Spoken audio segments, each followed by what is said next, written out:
Hi everybody, I hope you are doing great. Let's try to create this slide and see how it looks like. Okay, it's beautiful some kind. Let's try to create it. At first we need to add a new slide.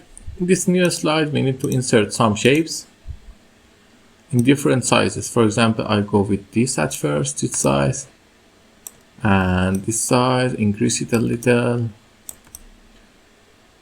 This size also, let me just increase it a little more, and a little one, and a little bigger one. Okay, it's good. Now we have all our seeds that we see here. They look amazing. Let's try to create them to look like that. For that we need to delete some of these things that are useless and create a better distance. After that you need to select all of them and make them non-outline. That's important. And after non-outline we need to fill them. I'm going with dark blue. This time I'm going to go with dark green here too, and all three of them also. But you maybe guess they has differences. So how I create the differences? It's all about the transparency.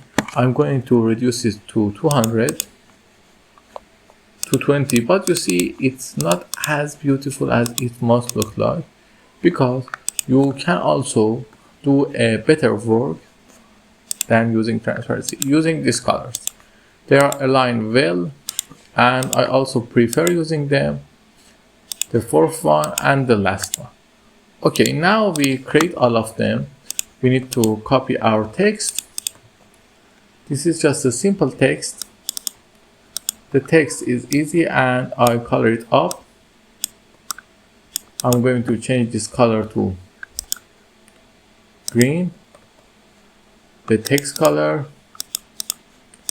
Copy this slide, and here I copy the text and paste it here and make it to the top. Reduce its size to be something like this. Then I here select all four of them and I send it to back. Then bring this to front, bring this to front, bring this to front, and the end. Then I select all of them and go to align, center, middle. Now I bring them here and put this here and set the transition to morph. Now you can see how great and amazing this slide look like. If you like my content, don't forget to like and subscribe, and ask me if you need anything in the